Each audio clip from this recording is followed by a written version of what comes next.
वो लोग जो किसी बीमारी या शरई उज़र की वजह से माह रमजान के रोजे नहीं रख पाते और उनकी बीमारी, उनका मरज इस तरह का है कि वो बाद में कज़ा भी नहीं कर पाते, और इसी तरह अगर कोई अपनी जिंदगी के एज के उस हिस्से को पहुंच गया कि अब उसके लिए रोजे रखना बहुत ज्यादा मुश्किल है, ना वो माह रमजान में रख पाता है ना बाद में कज़ा कर पाता है, तो ऐसे लोगों को चाहिए कि अपने रोजों का फिदिया अदा करें।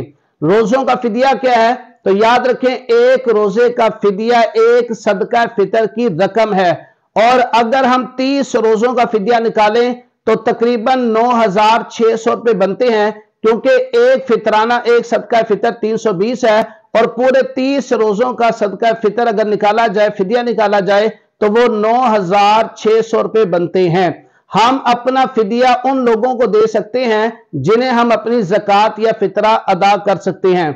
और याद रखें, फिदिया देते वक्त, ज़कात देते वक्त या फितराना अदा करते वक्त सामने वाले को जिसे हम दे रहे हैं उसे बताना जरूरी नहीं है कि यह ज़कात या फितरा है। अलबत्ता उसे ईदी कहकर, तोहफा कहकर भी दिया जा सकता है। हां, अगर हम किसी तंजीम को, किसी इदारे को दे रहे हैं तो उन्हें यह बताना जरूरी होता है कि यह ज़कात, फितरा या फिदिया वगैरह है।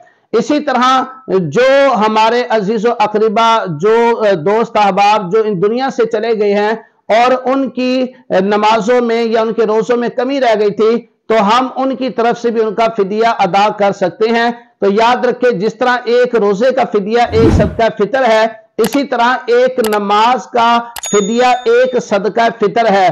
और इस तरह एक दिन में जिस तरह 5 नमाजें होती हैं, लेकिन अगर हम नमाजों का फिदिया निकालेंगे तो वो 6 होंगे, क्योंकि 5 नमाजों के साथ साथ इशा के जो वितर है उसका भी अलग से फिदिया देना होगा।